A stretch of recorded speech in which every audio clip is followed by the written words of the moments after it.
Maka jangan sampai ada keluar kata-kata dari lisan kita sampai putih tulang dan dalam kubu andakkan dan maafkan. Kadang-kadang hanya gara-gara hal sepele kita mudah emosi, kita bertikai, berkelahi, bahkan tidak bersapaan dengan saudara-saudara kita, padahal mereka adalah saudara kita dan bahkan mereka juga beribadah bersama-sama dengan kita.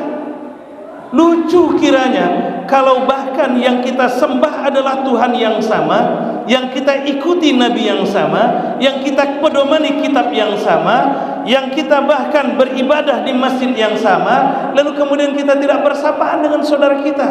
Sangat aneh dan sangat naif. Bukankah perintah Allah dalam surah Al-A'raf ayat yang ke-199 itu menyuruh kita memaafkan, bukan minta maaf?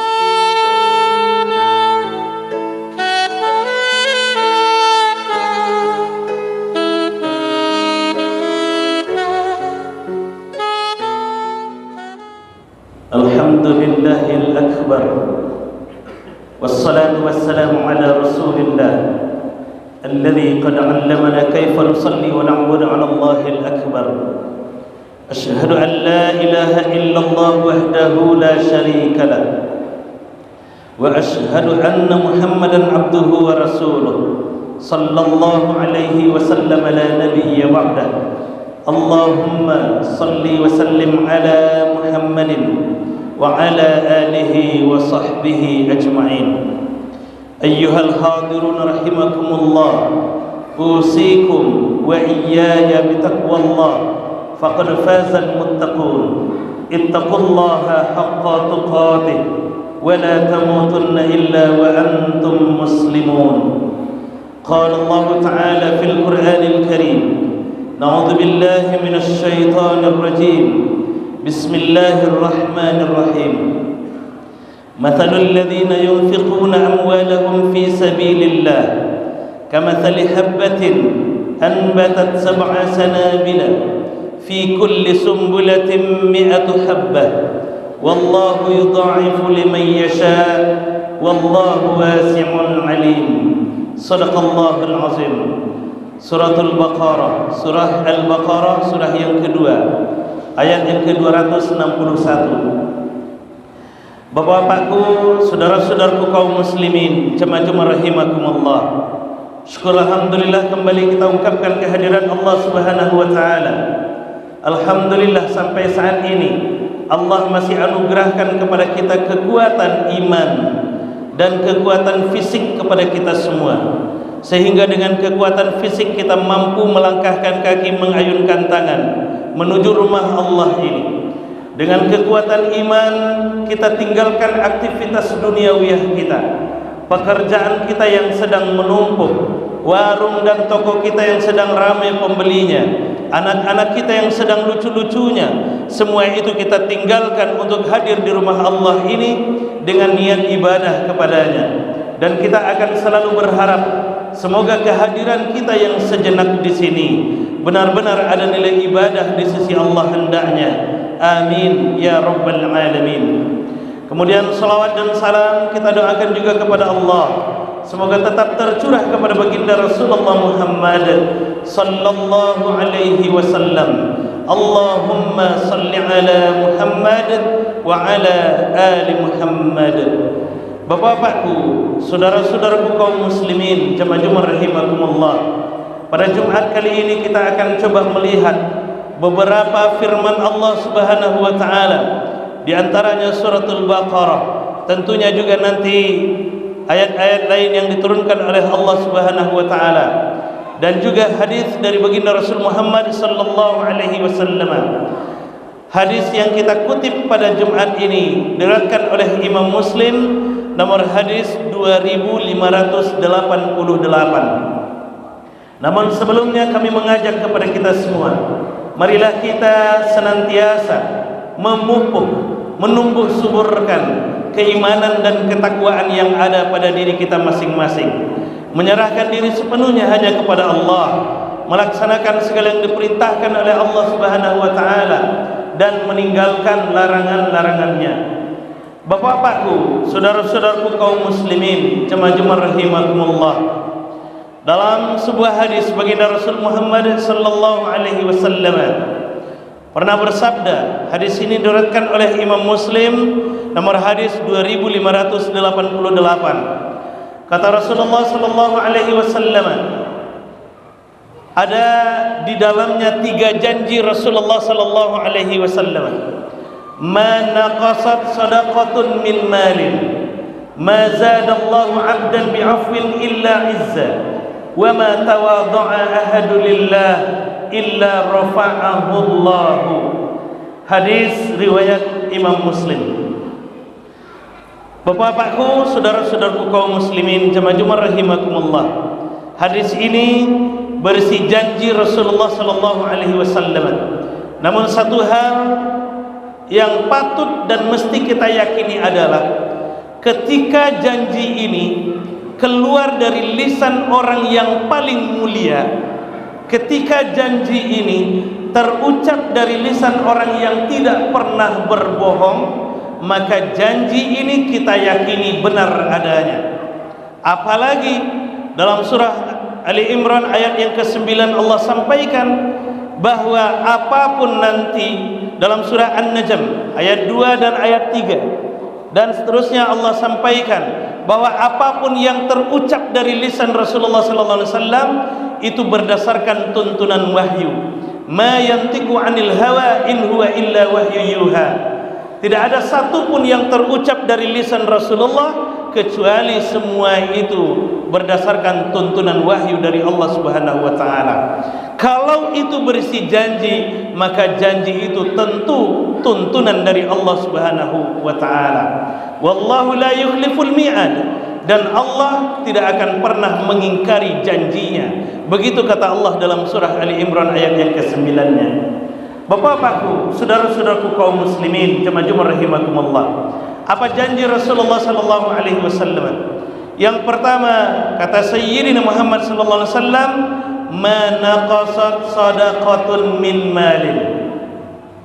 Harta tidak akan pernah berkurang jika disedekahkan.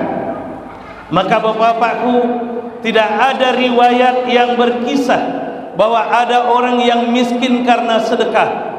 Tidak ada riwayat yang menyebutkan ada orang yang jatuh bangkrut karena sedekah. Tidak ada riwayat yang menyebutkan ada orang yang jatuh pailit karena sedekah. Bahkan justru semakin banyak kita bersedekah, semakin banyak rezeki yang akan diturunkan kepada kita. Bukankah janji Rasulullah di hadis lain juga disampaikan, istanzilir rizqa bis sadaqah, pancing rizkimu dengan sedekah, kata Rasulullah. Semakin banyak kita bersedekah, insya Allah semakin banyak rezeki yang akan diturunkan kepada kita. Banyak jalan-jalan sedekah yang bisa kita masuki, banyak jembatan-jembatan sedekah yang bisa kita lalui, dan di antara salah satunya ada di hadapan kita semua. Masjid kita bahkan sekarang sedang membangun, sedang membutuhkan uluran tangan kita. Maka disinilah peran penting kita sesungguhnya. Maka bapak-bapakku, saudara-saudaraku kaum muslimin jemaah Jumat rahimakumullah, banyak yang bisa kita sedekahkan. Mungkin bahkan kalau sekiranya misal kita punya kebun sawit 1 hektar berjumlah 60 sampai 70 batang, jadikan 1, 2, 3 sampai 5 batangnya adalah sawit wakaf kita yang kita tujukan untuk sedekah kita. Bisa. Dari sekian puluh batang sawit yang kita punya, 1, 2, 3 sampai 5 batangnya kita tempel di sana. Ini adalah sawit wakaf. Ini adalah sawit sedekah yang hasilnya nanti kemudian kita sedekahkan di jalan Allah Subhanahu wa taala.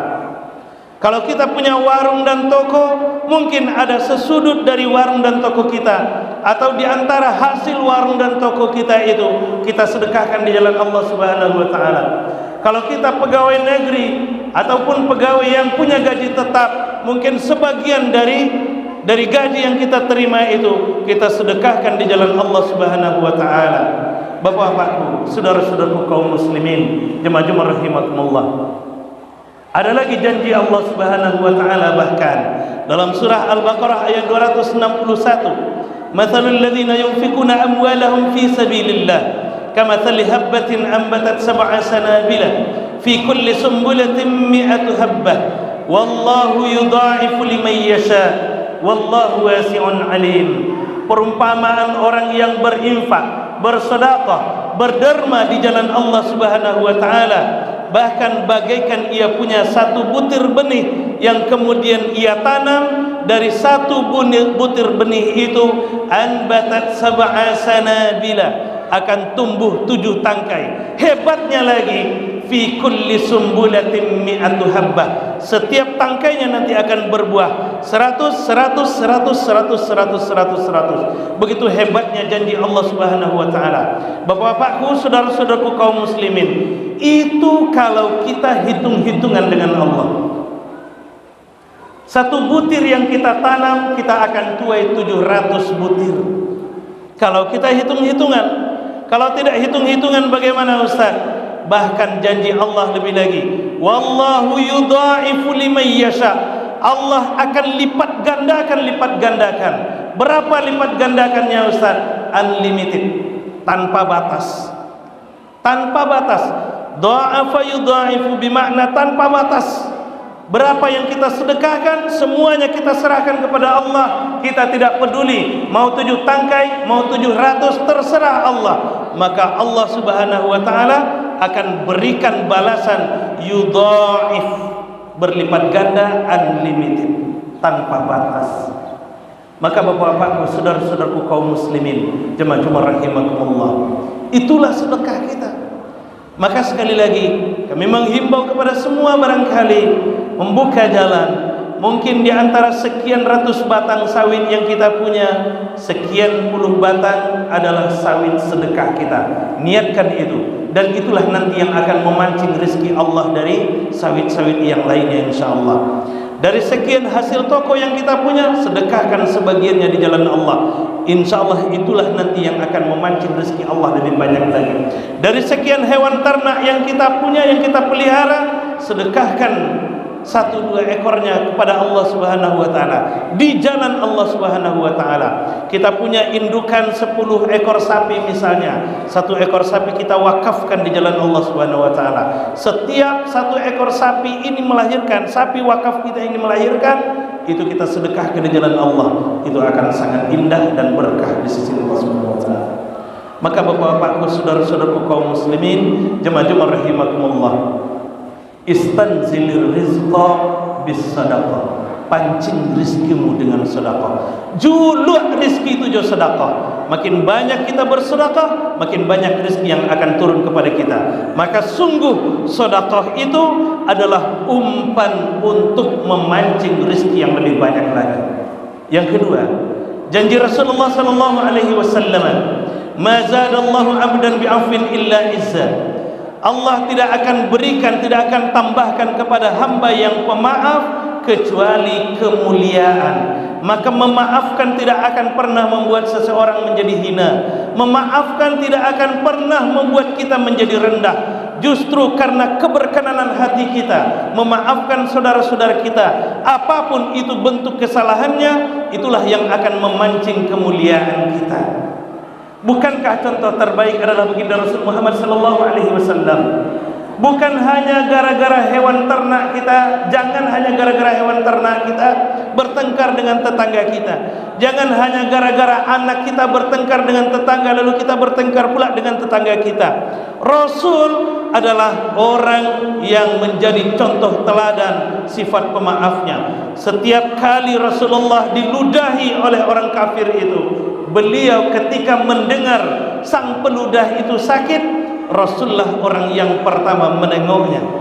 Sudah jelas-jelas Suraqah menghunus pedangnya untuk membunuh Rasulullah sallallahu alaihi wasallam, tapi di saat kuda Suraqah terjungkal, Rasulullah orang yang pertama mengangkat dan menyelamatkan Suraqah.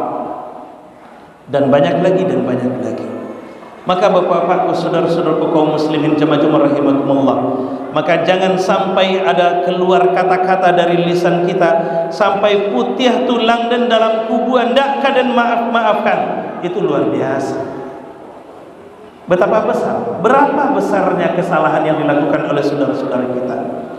Kadang-kadang hanya gara-gara hal sepele kita mudah emosi lalu kita bertingkah dengan saudara kita. Kita bertikai, berkelahi, bahkan tidak bersapaan dengan saudara-saudara kita. Padahal mereka adalah saudara kita dan bahkan mereka juga beribadah bersama-sama dengan kita. Lucu kiranya kalau bahkan yang kita sembah adalah Tuhan yang sama, yang kita ikuti Nabi yang sama, yang kita pedomani kitab yang sama, yang kita bahkan beribadah di masjid yang sama, lalu kemudian kita tidak bersapaan dengan saudara kita. Sangat aneh dan sangat naif. Bukankah perintah Allah dalam surah Al-A'raf ayat yang ke-199 itu menyuruh kita memaafkan, bukan minta maaf. Khudhil afwa wa'mur bil urfi wa'arid 'anil jahilin. Jadilah kamu pemaaf, kata Allah. Jadilah kamu pemaaf. Khudhil afwa wa'mur bil urfi. Dakwahi orang, ajak orang lain berbuat kebaikan. Wa'arid 'anil jahilin. Dan tinggalkan saja orang-orang yang memang tidak mau menerima kebenaran itu. Bapak-bapakku, saudara-saudaraku kaum muslimin, jemaah rahimakumullah. Yang ketiga, janji Rasulullah sallallahu alaihi wasallam adalah ma tawadha'a ahadu lillah illa rafa'ahu Allah. Tidak ada orang yang tawadhu di hadapan Allah Subhanahu wa taala kecuali Allah Subhanahu wa taala akan mengangkat derajatnya. Maka merendahkan diri dan hati kita di hadapan Allah dan makhluk-makhluk Allah itu tidak akan pernah membuat kita menjadi rendah. Justru semakin tawadhu kita di hadapan Allah, itulah yang akan menjadi alasan bagi Allah nanti untuk mengangkat derajat kita. Apa yang kita sombongkan di hadapan Allah? Apakah kita menganggap bahwa kelebihan kita dibandingkan orang lain itu sebagai standar kemuliaan, lalu kita sombong di hadapan makhluk-makhluk Allah? Apakah kita menganggap bahwa harta kita itu adalah standar kemuliaan, lalu kita sombong di hadapan Allah Subhanahu wa taala? Kalau sekiranya harta kita jadikan standar kemuliaan dan itu kita menjadikan alasan untuk sombong di hadapan Allah dan makhluk-makhluk Allah, maka Qarun lebih berhak mulia dibandingkan dengan kita.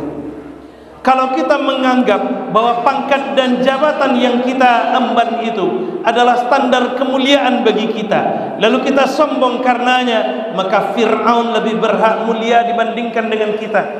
Kalau kita menganggap bahwa ilmu pengetahuan, hebatnya pendidikan, panjangnya rentet gelar akademik, kita jadikan itu sebagai standar kemuliaan dan kita sombong karena itu, maka Haman lebih berhak mulia dibandingkan dengan kita. Lalu apalagi yang kita jadikan standar kemuliaan? Dan apalagi yang kita jadikan alasan untuk sombong di hadapan Allah dan makhluk-makhluk Allah ini? Makanya firman Allah dalam surah Luqman ayat yang ke-18 itu disampaikan, "Wala tusa'ir khaddaka lin-nasi wa la tamshi fil ardi maraha, innallaha la yuhibbu kulla mukhtalin fakhur." Janganlah kamu berjalan di permukaan bumi ini dengan sombong, dengan angkuh. Jangan kamu busungkan dadamu karena sombong dan angkuh itu. Innallaha la yuhibbu kulla mukhtalin fakhur. Sungguh Allah tidak suka kepada orang-orang yang sombong lagi membangga-banggakan diri. Bapak-bapakku, saudara-saudaraku kaum muslimin, jemaah rahimakumullah. Sekali lagi, ketika kita berinfak, bersedekah, berwakaf di jalan Allah Subhanahu wa taala, sungguh infak, sedekah, wakaf kita itu adalah umpan untuk memancing rezeki kita. Ketika hati kita berkenan memaafkan saudara-saudara kita, apapun itu bentuk kesalahannya, maka insya Allah sifat memaafkan itu adalah umpan bagi kemuliaan kita. Dan di saat kita bertawadu di hadapan Allah Subhanahu wa taala dan makhluknya, sungguh ketawaduan itu adalah umpan untuk ketinggian derajat kita di hadapan Allah dan makhluknya.